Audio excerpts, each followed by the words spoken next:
بسم اللہ الرحمن الرحیم۔ السلام علیکم ورحمۃ اللہ وبرکاتہ۔ یہ مصاحبوں میں داخل ہو گیا۔ اسماعیلیوں کے تمام خزائن منگولوں کے ہاتھ سے تراج ہوئے اور ان کی سلطنت کا چراغ گل ہوا۔ جب ہلاکو خان حسن بن صبا کے ان قلعوں سے فراغت پا چکا، تب ابن القمی نے پھر بغداد سے قاصد ہلاکو خان کی طرف بھیجے تاکہ وہ بغداد پر حملہ آور ہو۔ دراصل ہلاکو خان بغداد کے اندرونی حالات سے واقف نہیں تھا۔ اس کے ذہن میں یہ بات بیٹھی ہوئی تھی کہ مسلمانوں کے خلیفہ کی بہت بڑی طاقت اور قوت ہے اور یہ بھیڑوں کے ایک جتھے کی مانند، اگر اس نے اس میں ہاتھ ڈال دیا تو ہر طرف سے مسلمان امنڈ کر اس پر حملہ آور ہو جائیں گے۔ لیکن جب ابن القمی نے اسے یقین دلایا کہ بغداد کے اندر جس قدر لشکر تھے اس نے انہیں نکال کر سرحدوں کی طرف بھیج دیا ہے، اب ہلاکو خان کو کچھ حوصلہ ہوا۔ مورخین یہ بھی لکھتے ہیں کہ نصیر الدین طوسی نے بھی ہلاکو خان کو بغداد پر حملہ آور ہونے کی ترغیب دی۔ ان ساری وجوہات کی بنا پر نصیر الدین طوسی کو ہلاکو خان نے اپنے پاس بلایا اور اس سے کہا کہ وہ اپنے علم و نجوم سے کام لیتے ہوئے یہ بتائے کہ اگر وہ بغداد پر حملہ آور ہوتا ہے تو کامیاب ہوگا۔ نصیر الدین طوسی تو پہلے ہلاکو خان کو بغداد پر حملہ آور ہونے کے لیے ترغیب دے رہا تھا۔ اس نے اس سے کہہ دیا، میرے علم کے مطابق اگر آپ بغداد پر حملہ آور ہوں گے تو کامیابی اور فتح مندی آپ کے قدم چومے گی۔ ہلاکو خان نے نصیر الدین طوسی کی اس پیشین گوئی کو تسلیم کر لیا، چنانچہ اس نے بغداد پر حملہ آور ہونے کا فیصلہ کر لیا۔ جس وقت نصیر الدین طوسی ہلاکو خان کو بغداد پر حملہ آور ہونے کی ترغیب دے کر اس کے خیمے سے نکلا اور پڑاؤ میں سے ہوتے ہوئے تھوڑی دور ہی آگے بڑھا ہوگا کہ اچانک ایک مناب منگول اس کے سامنے آ گیا۔ منگول نے اس کے راہ روکی تو نصیر الدین طوسی رک گیا۔ اس کے رکنے پر بڑے قبر کھڑے انداز، غصے اور غضب میں وہ منگول نصیر الدین طوسی کو مخاطب کر کے کہنے لگا، تو کیسا بدقسمت اور بد نصیب مسلمان ہے کہ اپنے آباء و اجداد کی محبتوں کی، تمدن، چاہتوں کے اثر، ان کے خلوص کے چین، ان کی محنتوں کے صلہ کا سودا کر رہا ہے۔ وہ بھی ہلاکو خان جیسے بد انسان کے ساتھ تم اپنے آباء و اجداد کی کامیابیوں کو ان اداس لمحوں کے زرد پتوں زمانے بھر کے خزان زدق، وہ بھی ہلاکو خان جیسے بد انسان کے ساتھ تم اپنے آباء و اجداد کی کامیابیوں کو اداس لمحوں کے زرد پتوں زمانے بھر کے خزاں زندہ قضا کے حوالے کرنے جا رہے ہو۔ تم کیسے بدبخت انسان ہو کہ ہلاکو خان کو بغداد پر حملہ آور ہونے کا مشورہ دے رہے ہو۔ تمہارا ساتھی ابن القمی نمک حرامی کا ثبوت دے رہا ہے، بغداد میں بیٹھ کر ہلاکو خان کے ساتھ سارا ساز واز کر رہا ہے۔ نصیر الدین طوسی، تم صرف اپنی پر آسائش زندگی کو وسعت دینے کے لیے اپنے بزرگوں کی مشقت اور ریاضت اور ان کے صبر اور ان کے تحمل اور ان کی سچائی کے پارچوں میں جھوٹ کے پابند لگا رہے ہو۔ اپنے لوگوں کو مسلمانوں کی جلتی دھوپ کے لمبے سفر سے دوچار کرنا چاہتے ہو، ان کے لیے تباہی اور بربادی کے در کھولنا چاہتے ہو اور ان کا رخ زوال کے پرندوں کی طرف کرنا چاہتے ہو۔ تم کیسے بدبخت انسان ہو۔ ہلاکو کے خیمے میں ابن القمی کے کہنے پر بغداد کی قسمت کا سودا کر رہے ہو۔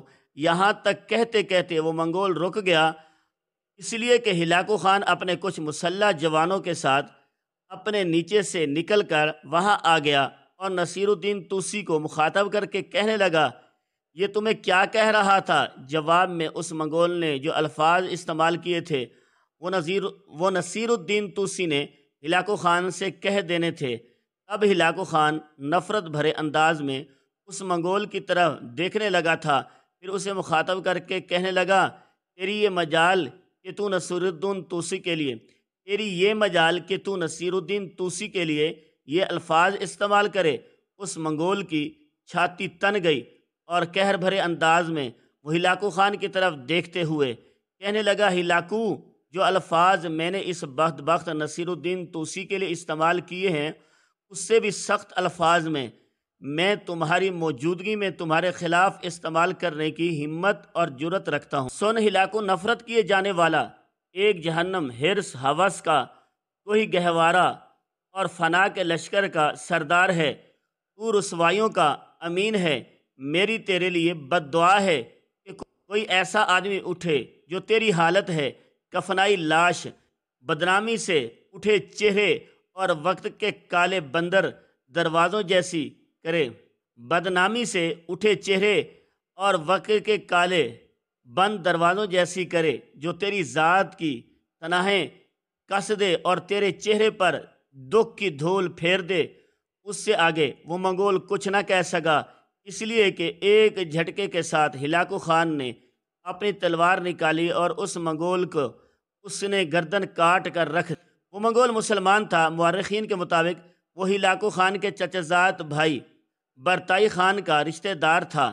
مورخین یہ بھی لکھتے ہیں کہ جب اس منگول کے مرنے کی خبر برکائی خان کو پہنچی تو برکائی خان نے ایک سخت خط ہلاکو خان کو لکھا، جس میں انتہائی سخت الفاظ میں اس نے ہلاکو خان سے اس مسلمان منگول کے بارے میں باز پرس کی تھی۔ ہلاکو خان کو جب برکائی خان کا یہ خط اور پیغام ملا تو اس نے برسات سے پہلے برکائی خان پر حملہ آور ہونے کا فیصلہ کر لیا تھا۔ جس روز ہلاکو خان نے برکائی خان کے اس رشتہ دار کو موت کی گھاٹ اتارا، اسی شب ہلاکو خان کے لشکر میں شامل بہت سے وہ جنگجو جن کا تعلق فرا تتار سے تھا، وہ ہلاکو خان کے لشکر سے نکل کر شمال کے کوہستانی سلسلوں کی طرف چلے گئے تھے، جہاں پہلے سے ان کا فرار تار قبیلے کے لوگ ہلاکو خان کے خلاف ایک محاذ اور گروہ بنانے بیٹھے تھے۔ جہاں تک منگولوں کے اس فرار تار نام کے گروہ کا تعلق ہے تو اس کی تفصیل بڑی طویل ہے۔ بہرحال اس سے متعلق یوں کہا جا سکتا ہے کہ منگولوں اور تتاریوں کے متعلق پڑھنے والوں میں خاصی الجھن، پیچیدگی، شبہ اور غلطی سی پائی جاتی ہے۔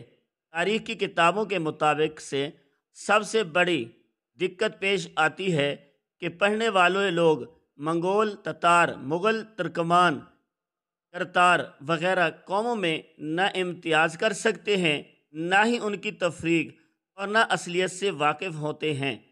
جب کبھی کوئی تاریخ پڑھتا ہے کہ سلجوقی لوگ مثلاً الب ارسلان، تغرل بیگ اور ملک شاہ سلجوقی ترک تھے، پھر وہ چنگیز خان کی نسبت پڑھ لیتا ہے وہ منگول تھا، دوسری جگہ اسی کی نسبت پڑھتا ہے وہ ترک تھا، پھر چنگیز خان کو فتنہ تتار کے نام سے موسوم دے کر قیاس کرتا ہے کہ منگول، ترک اور تتاری ایک ہی قوم کا نام ہے، لیکن آگے چل کر منگولوں اور ترکیوں کی مخالفت اور لڑائی کا حال پڑھتا ہے، جس سے یقین ہوتا ہے کہ منگول اور ترک دو الگ الگ قومیں ہیں۔ پھر وہ ہندوستان کے مغلوں کی تاریخ پڑھتا ہے اور دیکھتا ہے کہ بعض سرداروں کو ترک کہا جاتا ہے اور وہ سلاطین مغلیہ سے رشتہ داری رکھتے ہیں۔ پھر دیکھتا ہے کہ مغلوں کو مرزا کہا جاتا ہے اور ان کے نام کے ساتھ بیگ کا خطاب ضرور ہوتا ہے۔